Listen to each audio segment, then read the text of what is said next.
Bismillahirrahmanirrahim. Yang berbahagia Dr. Nurdin Abdullah Dakoha selaku penolong rektor bahagian pembinaan hal ehwan mahasiswa Universiti Fatani selaku perasmi majlis.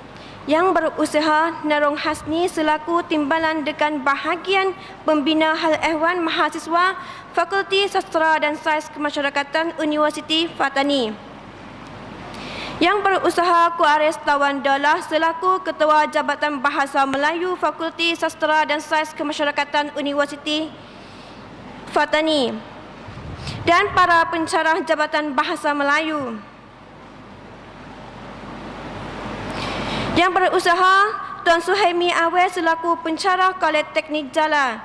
Yang diterhormat Difdit jemputan yang saya cintai sekalian. Assalamualaikum warahmatullahi wabarakatuh. Dengan segala hormat dan takzimnya, saya mengalu-alukan kehadiran para peserta majlis seminar memartabatkan bahasa Melayu tulisan Jawi di Fatani kali ini. Saya bersyukur kerana dapat melaksanakan majlis ini. Majlis ini diadakan berdasar kepada memandang pentingnya peranan bahasa Melayu tulisan Jawi di Fatani. Sebagaimana pada zaman dahulu bahasa Melayu tulisan Jawi sudah berdasar di setiap jenjang pendidikan dan kalangan masyarakat Fatani dan kalangan masyarakat Melayu Fatani.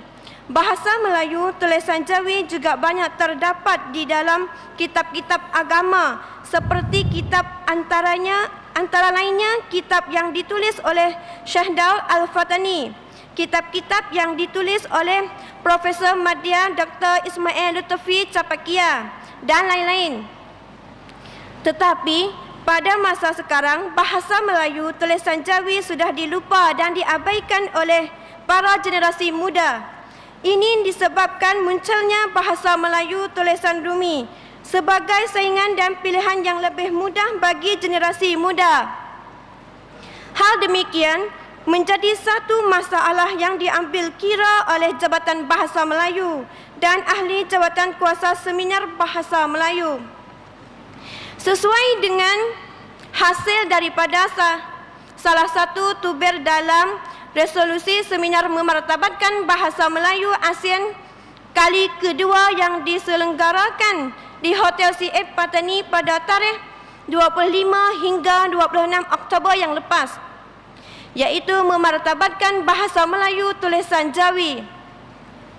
Demikianlah, seminar pada kali ini diadakan dengan tujuan memartabatkan bahasa Melayu tulisan Jawi di Fatani untuk menjaga pusaka warisan bahasa jati diri masyarakat Melayu Patani, untuk mengadakan perbincangan dan pembahasan tentang perlunya ada buku panduan kaedah bahasa Melayu tulisan Jawi di Fatani yang disepakati dan selaras.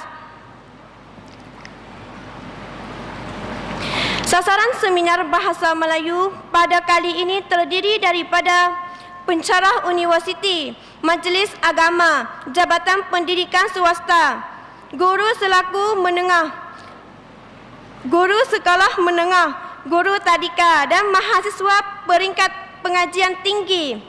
Jumlah para peserta lebih kurang 200 orang. Masa pelaksanaan seminar ini diadakan hanya 1 hari sahaja. Bentuk kegiatan seminar ini terbagi kepada 2 bentuk, iaitu bentuk pembentangan kertas kerja pada sesi pagi dan bentuk majlis forum pada sesi petang. Seminar ini dianjurkan oleh Jabatan Bahasa Melayu dengan kerjasama mahasiswa Angkatan 4 Jabatan Bahasa Melayu Fakulti Sastra dan Sains Kemasyarakatan Universiti Fatani. Sebagai mata pelajaran seminar Bahasa Melayu ML 222 Sepang 062, iaitu mewajibkan agar mahasiswa yang menempuh mata pelajaran ini melaksanakan majlis seminar dalam bahasa Melayu. Akhir kata, saya mengucapkan ribuan terima kasih kepada semua pihak yang telah menjayakan adanya majlis seminar memartabatkan bahasa Melayu tulisan Jawi di Fatani. Tema, kehilangan jati diri dalam kalangan generasi muda terhadap tulisan Jawi. Dengan harapan majlis ini mampu mencapai pada target dan tujuannya, membuahkan hasil yang diinginkan dan berjalan sebagaimana mestinya. Semoga Allah Subhanahu wa taala selalu menimpahkan rahmat dan hidayatnya kepada kita semua. Amin. Sekian wabillahi taufik wal hidayah. Assalamualaikum warahmatullahi wabarakatuh. Assalamualaikum warahmatullahi wabarakatuh. Innal hamdalillah nahmaduhu wa nasta'inuhu wa nastaghfiruh wa natubu ilaih wa nu'minu bihi wa natawakkalu alaih wa na'udzu billahi min syururi anfusina wa min sayyiati a'malina may yahdihillahu fala mudhillalah wa may yudlil fala hadiyalah. Yang berbahagia Encik Suhaimi Ismail, pengarah Dewan Bahasa dan Pustaka Thailand, dan pensyarah Narong Hasani, Timbalan Dekan Bahagian Hal Ehwal Pelajar Fakulti Sastra, dan pensyarah Ku Haris, Ketua Jabatan Bahasa Melayu, dan salam bahagia saya tujukan kepada tetamu, doi, dan kepada hadirin dan hadirat, mahasiswa dan mahasiswi yang dikasihi dan dirahmati Allah Subhanahu wa taala sekalian. Alhamdulillah, kita sama-sama panjatkan syukur kepada Allah Subhanahu wa taala yang menanam perasaan ke dalam lubuk hati kita ingin menghidup kembali mutiara yang telah datuk nenek moyang kita miliki, yaitu bahasa Melayu tulisan Jawi. Merupakan bahasa yang paling dekat dengan bahasa Al-Quranul Karim. Hadirin dan hadirat yang dikasihi sekalian, bahasa Melayu mempunyai sejarah yang panjang. Walaupun di sana masih ada pertikaian dari kalangan sarjana tentang dari manakah datangnya bahasa Melayu dan bangsa Melayu ini. Ada yang mengatakan bangsa Melayu ini datang dari Champa. Ada yang mengatakan datang dari Kampuchea. Masih dalam pertikaian, masih dalam perselisihan. Tapi yang sepakat dari kalangan para sarjana bahasa Melayu, bangsa Melayu menduduki kepulauan Melayu sebelum daripada Masihi lagi. Sebelum dari tahun Masihi, bangsa Melayu telah berada di kawasan kepulauan Melayu ini. Ikhwah yang dikasihi sekalian, pada asalnya bahasa Melayu salah satu daripada 200 bahasa di kepulauan Melayu ini ataupun di Asia Tenggara ini. Ia merupakan bahasa yang tidak sangat penting, tetapi dengan perkembangannya, terutama pada pertengahan abad ke-7 Masihi, ketika kerajaan Sriwijaya selaku kerajaan bumi putera pertama di kawasan ini yang memerintah kepulauan Melayu dan lain-lain lagi negara di Asia Tenggara ini, di situ bahasa Melayu berkembang pesat sehingga ia merupakan bahasa perantaraan bahasa pengantaran, bahasa baku. Dengan kemajuan bahasa Melayu pada masa itu,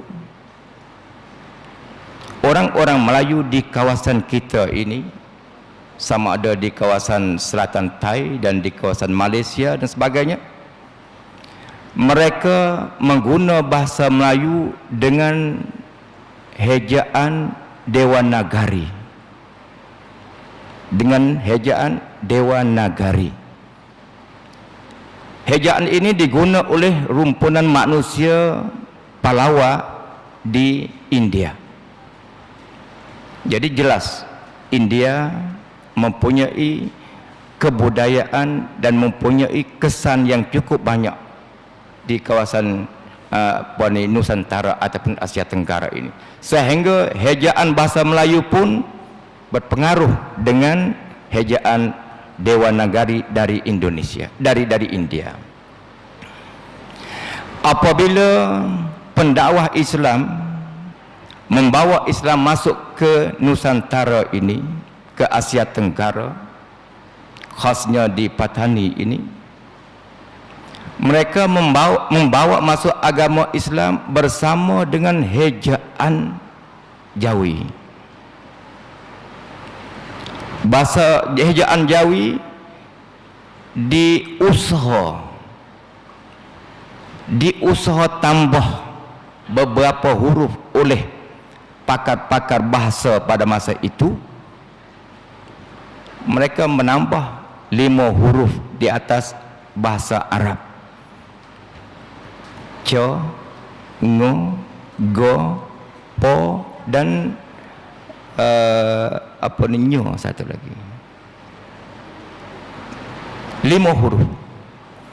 Apabila 5 huruf ini ditambah ke atas bahasa Arab, maka jadilah bahasa Melayu dengan menggunakan hejaan Jawi.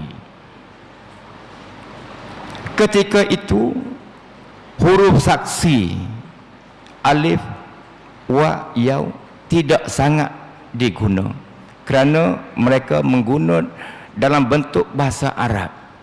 Sebab itu kalau dulu mata dan mati sama saja tulis, bumi dengan bum juga sama.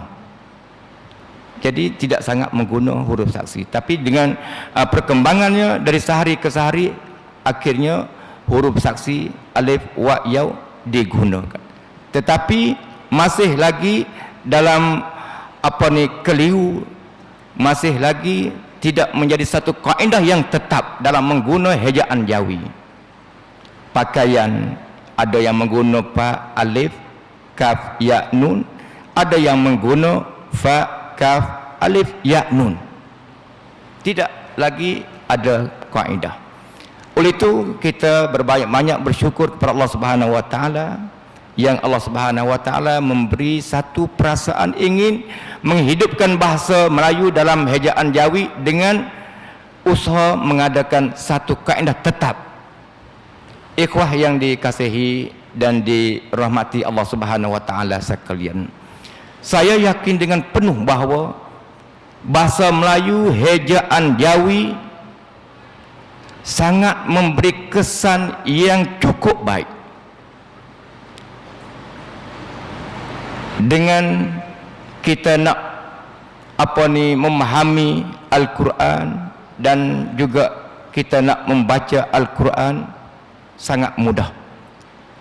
Kerana hejaan Jawi tidak ada beza dengan hejaan Arab. Kalau perkataan Arab boleh diheja dengan hejaan Jawi dengan penuh. Setiap huruf Arab ada dalam hejaan Jawi.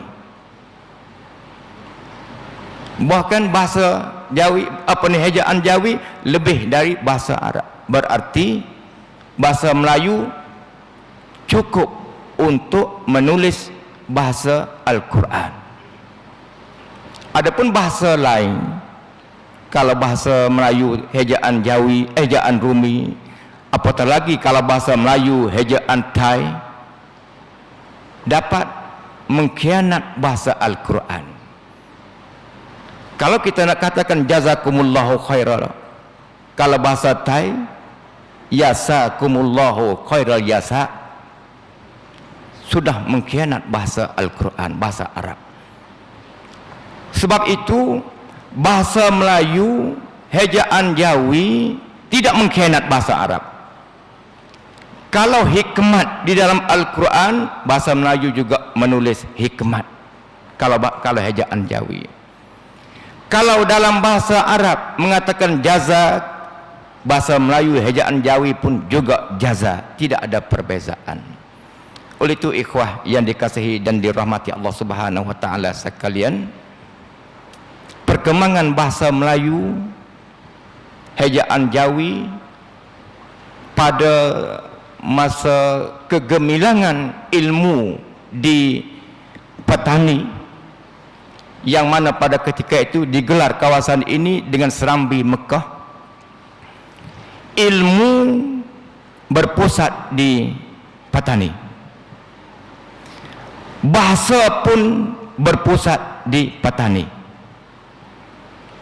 Bahasa Melayu berpusat di sini, sastra pakar sastra di petani, yaitu Syekh Ahmad Zain. Jadi oleh kerana ulama petani yang banyak menulis buku-buku Islam ditulis dalam bahasa Melayu hejaan Jawi, dengan itu bahasa Melayu hejaan Jawi tersebar ke seluruh Nusantara. Kerana buku-buku yang ditulis oleh Syekh Daud dan ulama-ulama petani yang lain lagi diguna di seluruh Nusantara dan di seluruh Asia Tenggara, hingga ke Kampuja pun masih guna bahasa buku ditulis oleh Syekh Daud, tulisan Jawi, hingga sampai ke hari ini.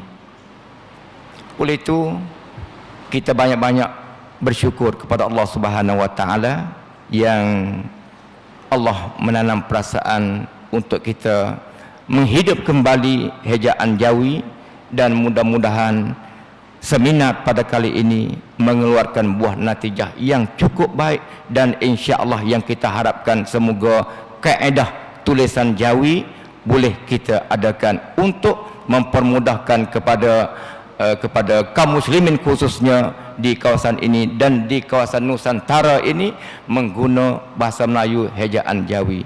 Dan nampaknya sampai dah masa untuk kita memulakan khusus ataupun seminar kita pada kali ini. Maka saya bukakan seminar ini dengan bismillah, tabarakallah, barakallah. Aqulu qawli hadza wa astaghfirullah li wa lakum wa lisa'il muslimina wal muslimat wal mu'minina wal mu'minatil ahya'i minhum wal amwat. Assalamualaikum warahmatullahi wabarakatuh. Waalaikumsalam.